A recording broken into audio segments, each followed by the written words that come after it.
And so at this time, I simply invite you to settle in to your seat more comfortably and allow it to support you as you breathe in deeply into your heart, into your body with each breath all the way in and all the way out. Bringing your focus to your heart center, the space here that is waiting for your awareness and for your attention. With each breath, breathe in the fullness of love now, and breathe out its warmth to the world. With the in-breath, allow it to fill your heart with light, and breathing out its radiance to the world. Breathing in the light, breathing into your heart, feeling your heart filled with increasing warmth and radiant light.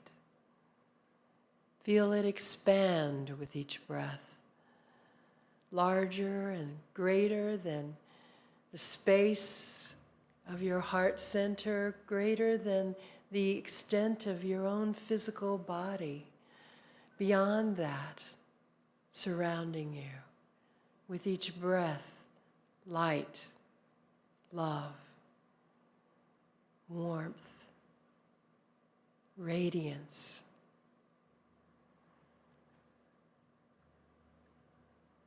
And with your next breath in, sense a warmth that turns into heat,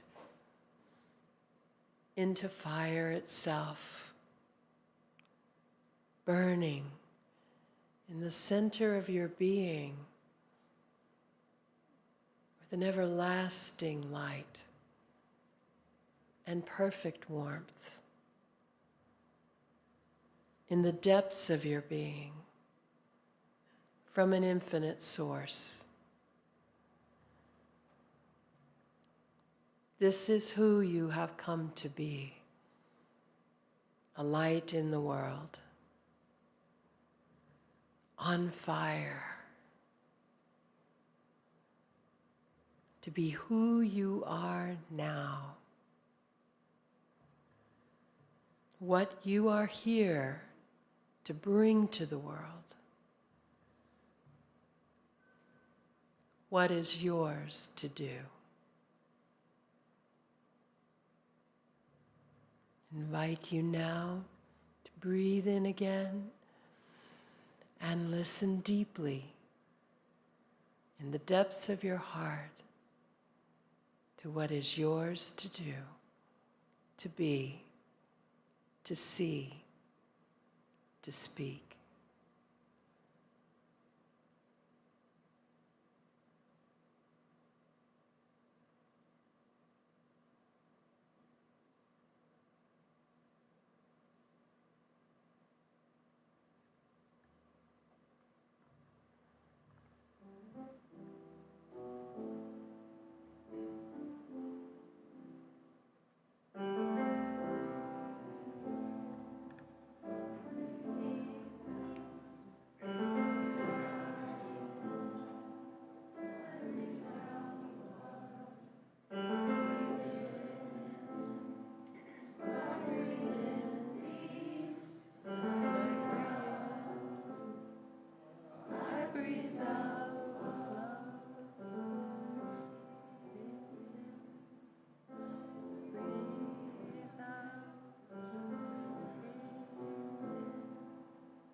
The reading today is by Mary Oliver. It's entitled Answers. If I envy anyone, it must be my grandmother in a long ago green summer, who hurried between kitchen and orchard on small, uneducated feet and took easily all shining fruits into her eager hands. That summer, I hurried too, wakened to books and music and circling philosophies. I sat in the kitchen sorting through volumes of answers that could not solve the mystery of the trees. My grandmother stood among her kettles and ladles. Smiling in faulty grammar, she praised my fortune and urged my lofty career. So to please her, I studied. But I will remember always how she poured confusion out, how she cooled and labeled all the wild sauces of the brimming year. I think we need more grandmothers. Reverend Carey?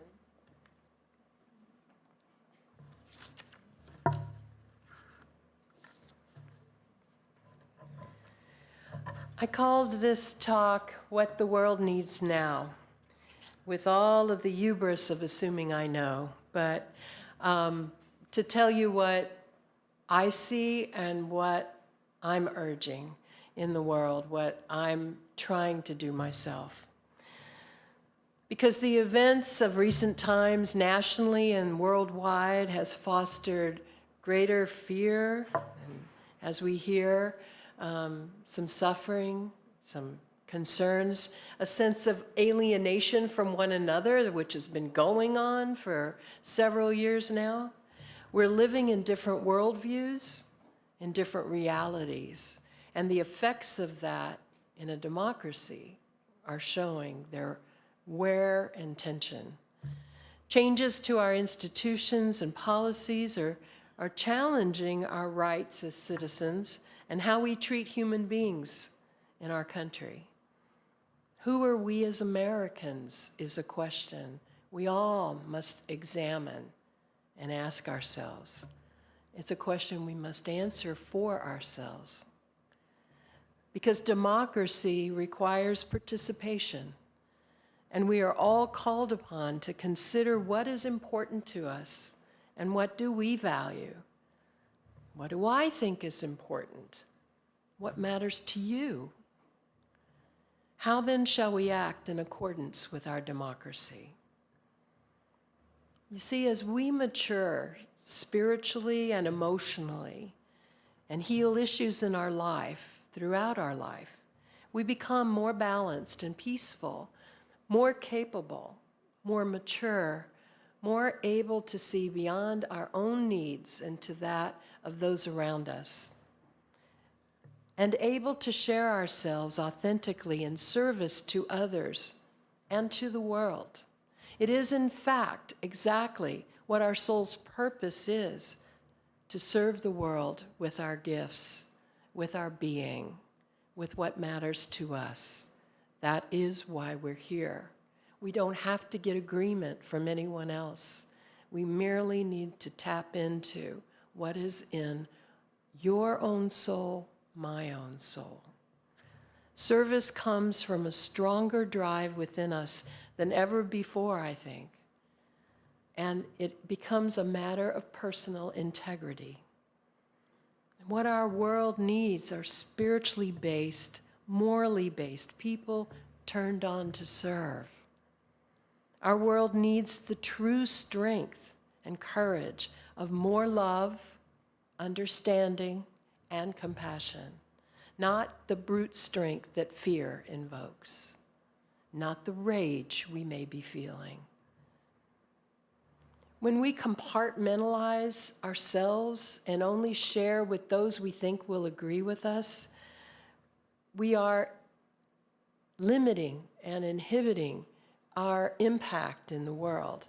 And it hinders us, makes us more careful, I should say.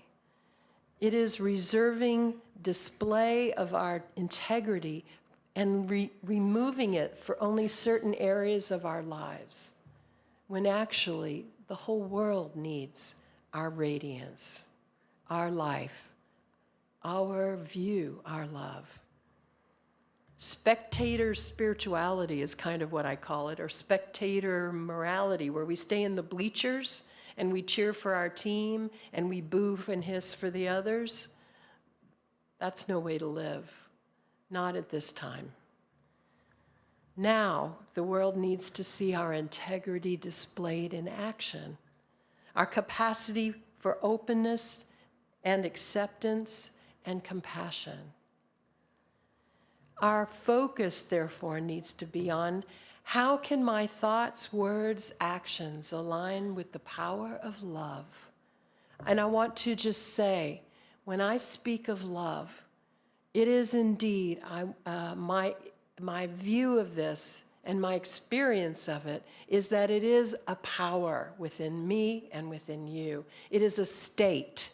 It is not something I do to you. I share with you, but not you, and I don't know you very well, and I don't really like you. So, it's like it's conditional. I'm not talking about conditional. I'm not talking about ego-driven. I'm not talking about any of that. What I'm talking about is a state of being that I choose to do when I get out of bed in the morning, that I choose to be love, that I choose to be the best example I can be. Do I fail? Oh, yes. Do I keep practicing? Yes, I try that too. The point is to be in a state of love that actually radiates and does good things and shows things to the world that I'm not even aware of, because I am not driving it from an ego place necessarily, although that gets tangled up in there sometimes too. It is actually a power that my soul is engaged in sharing with the world, and I am trying what I can do to cooperate with it. I invite you to consider what your love could do in the world and maybe what it's already doing in the world. It's often happening without our awareness when we act from what deeply matters to us, what is true, what is our truth, what we believe is true. The Talmud says, "Do not be daunted by the enormity of the world's grief. Do justly now. Love mercy now. Walk humbly now. You are not obligated to complete the work, but neither are you free to abandon it. As long as we're breathing air, we have a responsibility here. We have a purpose. We have an audience. We have service to deliver in some way, just by being, just by staying true to our truth. Clarissa Pinkola Estes says, "Ours is not the task of fixing the entire world at once, but of stretching out to mend the part of the world that is within our reach." Who or what is in your area of influence? What can you say or do in your neighborhood, in your community? Who can you listen to with more love? This is a long story I'm about to tell you. Actually, I'm going to read it to you, which is even more of an atrocity. But I'm doing it because I love this story, and I'm encouraging you to stay with me to the end. It's a story written by Robert Goss. It is an experience that I believe is true. I don't think this is a made-up story in any way. And so he says, "It was a family adventure trip. My wife, Judith, our 2-year-old daughter, Layla, and I had rented a small camper and were traveling through Baja California. The day before the return to San Diego, we parked the camper near a beach for one last night in nature. In the middle of the night, I was awakened by Judith poking me with her elbow and yelling at me to get up. My first impressions were of noise and banging. Fairly disoriented, I jumped down out of our little loft bed and, standing stark naked, faced the windshield. What I saw woke me quickly out of my half-dazed state. The van was surrounded by masked men banging on the windows. Having watched a lot of adventure movies, I always wondered what I would feel and do when confronted with danger. Well, I leapt right into the hero's role. I felt no fear. Time to save the family, I thought. I dove for the driver's seat and turned the ignition. The camper had started perfectly at least 50 times that trip. Now it tried to turn over, sputtered a few times, and died. There was the sound of breaking glass now, and a hand reached in through the driver's side window. I smashed the hand. My hand then was bleeding from the broken glass. I turned the key again, and the engine sputtered to life and died. Then someone jammed a rifle into my throat. I remember this thought: you mean I don't save the family? I was really quite surprised by that. One of the bandits, who spoke a little English, was yelling, "Money, money." The rifle still at my throat, I reached under the driver's seat and handed one of them my wallet through the broken window. I was hoping this would be the end of it, but it wasn't. Releasing the latch through the broken window, they opened the door.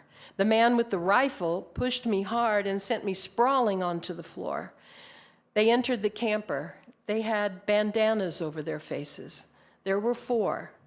The one with the rifle, one with a rusty carving knife, one with a huge machete, and one unarmed. While one man held me to the floor with the rifle against my neck, the bandits started tearing the camper apart, yelling in Spanish. It's interesting. While I could do something, or at least had the illusion of being able to do something, like start the car or save the family, I felt no fear. But as I lay naked on the floor, cold steel against my neck, I started feeling quite helpless. And then I felt afraid, and I began to shake.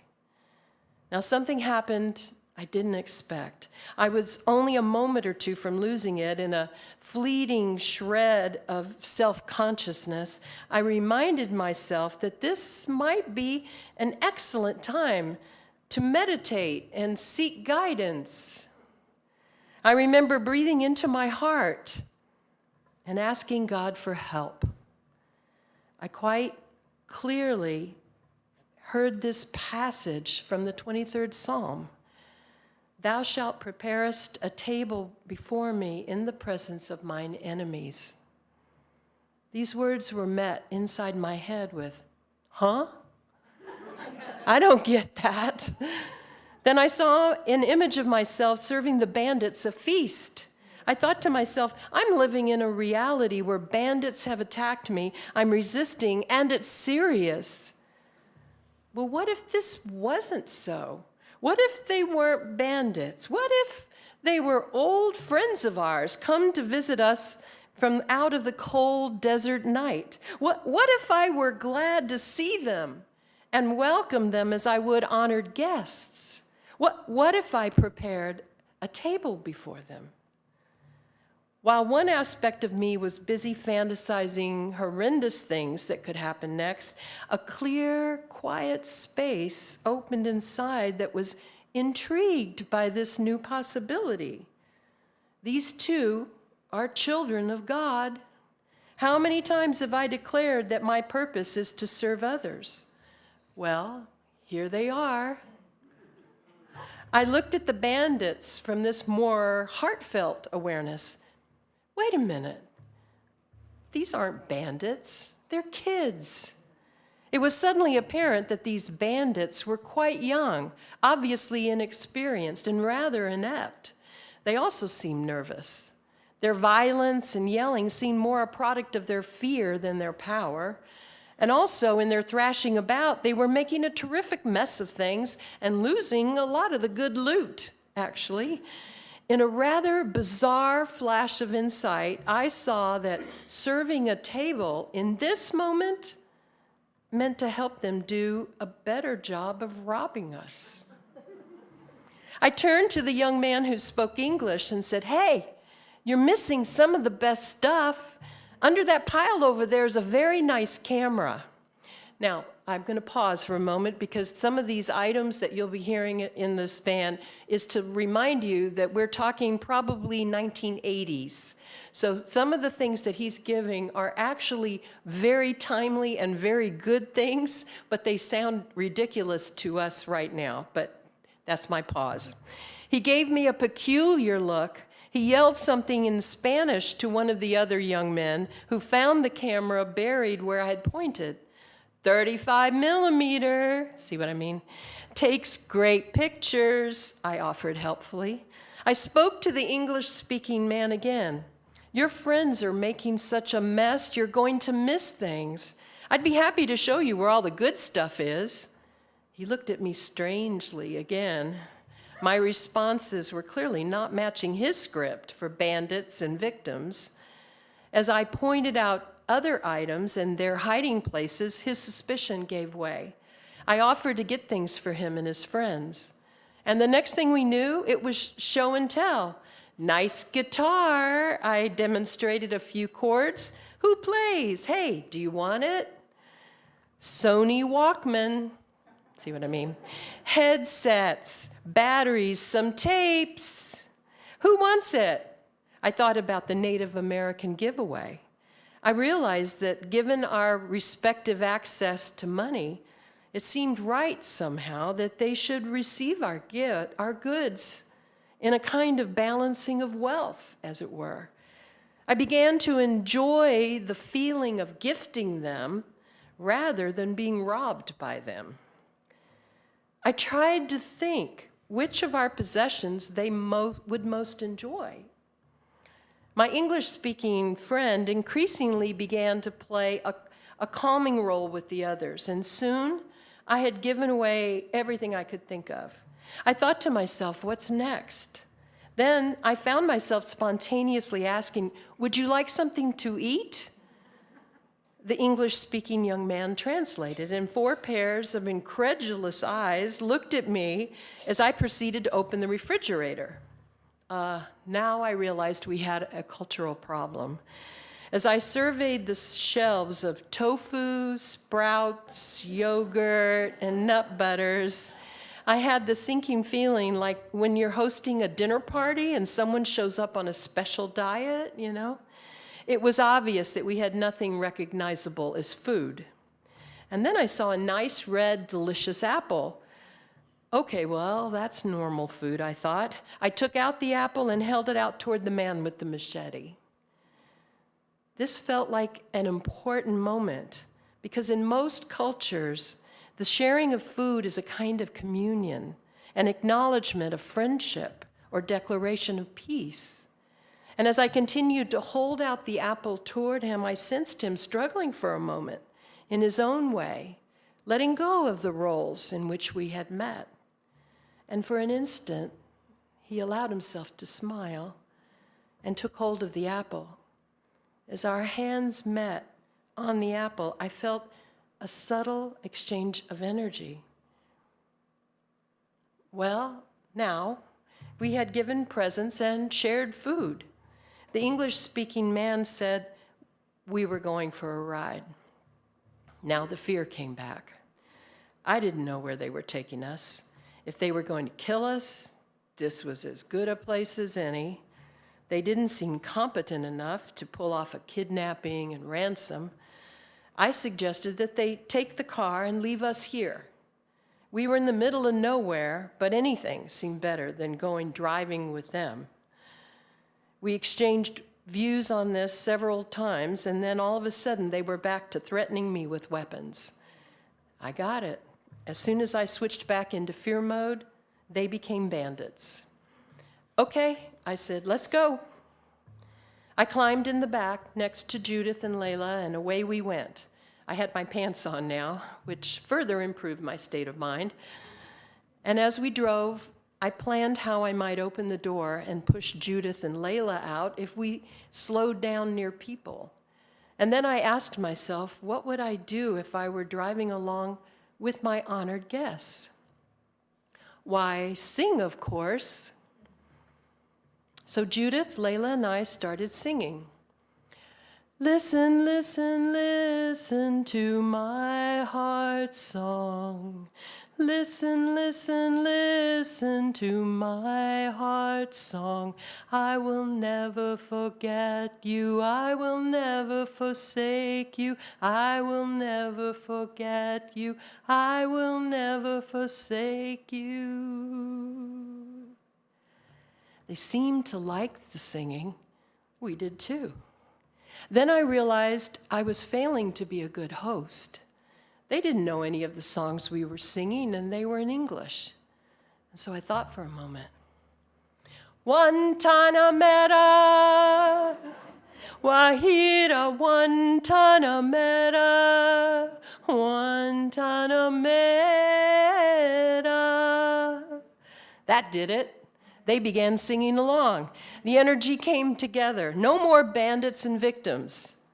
Feet were tapping, spirits lifted as we sailed through the desert night. We passed through a village without a chance for my great escape moment. Then the lights faded away as we entered some remote hilly country. We pulled down a dark dirt road, and the RV came to a halt. Judith and I looked at each other as we both had the thought, now they're going to kill us. We rested deeply in each other's eyes.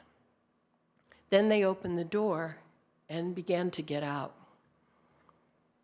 Evidently, they lived far from the scene of the robbery. They had driven themselves home in our RV. Several of them said, adios, as they exited. Finally, there was just my English-speaking friend, and in halting English, he struggled to communicate. Please, forgive us. Mis hombres and me, we are poor people. Our fathers are poor. This is what we do for making el dinero, the money. I'm sorry. We didn't know it was you. You're such a good man. And your wife and child, so nice. He apologized again and again. He says, you are good people. Please do not think bad of us. I hope this won't ruin your vacation. Then he reached into his pocket and took out my wallet. Here, he handed me back my MasterCard. He says, we can't really use this. Better you take it. He also gave me my driver's license. As one of his hombres stared in amazement, he peeled off a few Mexican bills. Here, he said, for the gasoline. I was at least as amazed as his fellow bandits. He's giving my money back to me. He wants to make things right between us. And then he took my hand, and he looked into my eyes, and the veils were gone between us. And just for a moment, we rested in that place. And then he said, adios, go with God. Our bandit guests disappeared into the night. And then my family held each other and cried. Now, the purpose of my telling you this story is not to imply that when you're confronted with someone who wants to rob you at gunpoint is to help them rob you necessarily. Could this story have turned out very differently? Yes, it certainly could have. But the real lesson, I hope, that you will carry with you that opened my own heart and my own eyes is to be present to what is happening and who is in front of me. What is the opportunity that I, as a spiritual person, have right now, rather than whatever I most fear or the most cynical thing I can think of, like they just want something from me?